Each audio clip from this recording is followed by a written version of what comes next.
পুরস্কারের ঘোষণা দান করেছেন। আল্লাহর হাবিব সাল্লাল্লাহু আলাইহি ওয়াসাল্লাম বলেন, রাকাতা সালাতিল ফাজরি খায়রুম মিনাদ দুনিয়া ওয়া মা ফিহা, খায়রুম মিনাদ দুনিয়া ওয়া মা ফিহা। রাসূল সাল্লাল্লাহু আলাইহি ওয়াসাল্লাম বলেন, ফজরের প্রথম 2 রাকাত নামাজ, ফজরের প্রথম 2 রাকাত নামাজ খায়রুম মিনাদ দুনিয়া ওয়া মা ফিহা, দুনিয়া এবং দুনিয়ার ভিতরে যা কিছু আছে সবকিছুর চাইতে ফজরের 2 রাকাত, প্রথম 2 রাকাত নামাজ সবচেয়ে বেশি দামি। অর্থাৎ ফজরের 2 রাকাত সুন্নাত নামাজ, প্রথম 2 রাকাত নামাজ কি? ফজরের নামাজ কত রাকাত?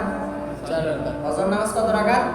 4 রাকাত। নামাজের প্রথম 2 রাকাত নামাজ সম্পর্কে রাসূল সাল্লাল্লাহু আলাইহি ওয়াসাল্লাম বলতেছেন, রাকাতা সালাতিল ফাজরি খায়রুম মিনাদ দুনিয়া ওয়া মা ফিহা।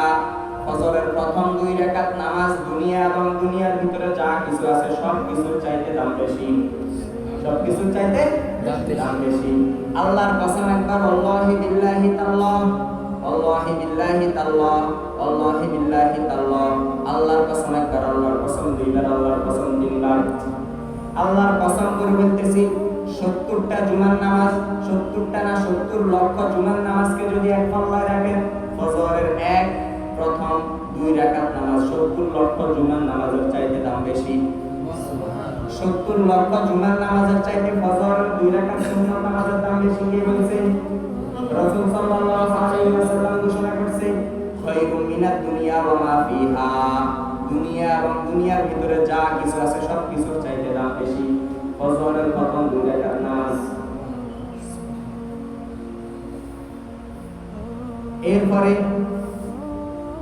যদি সুন্নাত নামাজের এরকম দাম হয়, ফজরের দাম কেমন? ফরজের দাম কেমন? সুন্নতের দাম যদি এরকম হয়, দুনিয়ার ভিতরে যা কিছু আছে সবকিছুর চাইতে দাম আল্লাহর কাছে বেশি, এবার তাহলে ফরজ নামাজের দাম কিরকম? আল্লাহর হাবিব সাল্লাল্লাহু আলাইহি ওয়াসাল্লাম ফরজ নামাজ সম্পর্কে বলতেছেন, মান সাল্লা সালাতাল ফাজরি ফাহুয়া ফি জিম্মাতিল্লাহ, মান সাল্লা সালাতাল ফাজরি ফাহুয়া ফি জিম্মাতিল্লাহ। আল্লাহর হাবিব সাল্লাল্লাহু আলাইহি ওয়াসাল্লাম বলতেছেন, যে ব্যক্তি ফজরের নামাজ পড়ল ওই ব্যক্তি আল্লাহ তাআলার জিম্মাতে ঢুকে গেল, ওই ব্যক্তি আল্লাহর জিম্মাতে ঢুকে গেল। অর্থাৎ ওই দিনে ওই বান্দার যত বিপদ আপদ হওয়ার সম্ভাবনা আছে, যত বিপদ আপদ হওয়ার আশঙ্কা আছে, যত বিপদ আপদ আমাদের কল্পনাতে আছে, যত বিপদ আপদ আমাদের কল্পনাতে নাই, সব বিপদ আপদ থেকে রক্ষা করবেন কে? আল্লাহ। কেন রক্ষা করবেন? সেই তো ফজর নামাজ পড়ে আল্লাহ তাআলার জিম্মাতে ঢুকে গেছে। মান সাল্লা সালাতাল ফাজরি ফাহুয়া ফি জিম্মাতিল্লাহ, হেফাজত হইলাম কার কাছে?